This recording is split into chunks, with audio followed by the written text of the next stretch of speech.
ఆదోని మండలంలో ఇంతవరకు మొత్తము 40 గ్రామ పంచాయతీలు ఉండగా అందులో ఎంపీడీఓ గారు, ఏపీఓ గారు వారి సూచనల మేరకు 8 గ్రామ పంచాయతీలకు సంబంధించి ఐఈసీ టీం కార్యక్రమాలు నిర్వహించాము.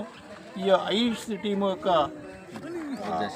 గురించి ఏ విధంగా వీళ్ళకు ఉపయోగపడిందనే అంశాల మీద మన మండల ఈసీ గారు వారి మాటల్లో తెలుసుకుందాం. సార్, మా ఐఈసీ టీం గురించి మీరు మీ ఒపీనియన్ చెప్పండి సార్. గ్రామ సభకు ఇచ్చేసినటువంటి బసరకోడూరు గ్రామస్తులకు ముందుగా నా ధన్యవాదాలు తెలియజేసుకుంటున్నాను. ఇక్కడ కర్నూలు జిల్లా ఆదోని మండలం బసరకోడూరు గ్రామంలో గ్రామ సభ నిర్వహించడం జరిగినది. ఐఈసీ టీం వాళ్ళు ఇప్పటి వరకు 7 గ్రామ సభలు ముగించున్నారు. ఇది చివరిగా 8వ గ్రామ సభ. ఐఈసీ టీం వల్ల ఏం జరిగిందంటే ముఖ్యంగా వీళ్ళకి గ్రామస్తులకు ప్రతి మేట్ అయితేనేమి, బేసికర్స్ అయితేనేమి, లేడీస్కి అయితేనేమి, ఈ శ్రామికులకు మెయిన్ బేసికర్స్ అన్న గవర్నమెంట్ ఏమైందంటే శ్రామికులు అనాలనే కాన్సెప్ట్ ముఖ్యంగా ఈ ఐఈసీ టీం వాళ్ళు గ్రామ సభలో తెలియజేస్తున్నారు.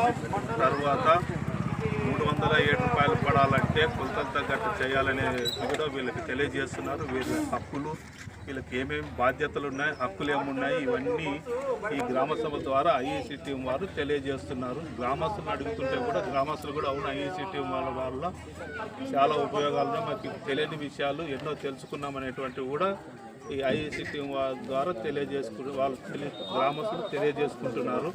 ముఖ్యంగా ప్రతి గ్రామ సభలో ఏమొస్తుంది అంటే పోయినప్పుడంతా గ్రామ సభ పోయినప్పుడంతా గ్రామస్తులు తెలియజేస్తుండేది ఏమంటే ఇప్పుడు కొత్త పద్ధతి వచ్చింది. ఉదయము 9 గంటల నుంచి 9 గంటలకు ఒక ఫోటో, తర్వాత సాయంత్రం 4 గంటలకు ఒక ఫోటో అడుగుతుంది. ఈ ఉదయం నుంచి వీళ్ళు ఎండాకాలంలో ఉదయము 5:30, 6 నుంచి పనులకు వస్తారు. సాయంత్రం 4 గంటల వరకు ఉండడం అంటే ఎండాకాలంలో చాలా కష్టంగా ఉంటుంది.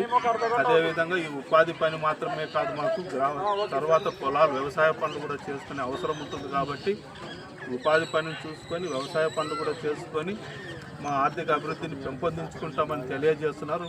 గ్రామస్తుల యొక్క ముఖ్య ఉద్దేశం ఏమంటే ఉదయం వరకు ఒక్క ఫోటోనే పెట్టండి, సాయంత్రం 6 గంటల వరకు ఫోటో అంటే మా దినచర్య చేసుకుని వ్యవసాయ పనులు చేసుకోలేము. కాబట్టి ఒక ఫోటోనే ఉంటే మాకు లాభకరంగా ఉంటుంది. అటు వ్యవసాయ పనులు చూసుకుంటాం, అటు ఉపాధి హామీ పనులు చూసుకుంటాము అని ఐఈసీ టీం వారికి కూడా తెలియజేస్తున్నారు. కాబట్టి గవర్నమెంట్ వారు దీనిని పరిగణలోకి తీసుకొని ఆలోచించి ఒక మంచి నిర్ణయం, గ్రామస్తులకు ఉపయోగపడే నిర్ణయం తీసుకుంటారని ఐఈసీ తరఫున తెలియజేస్తాను.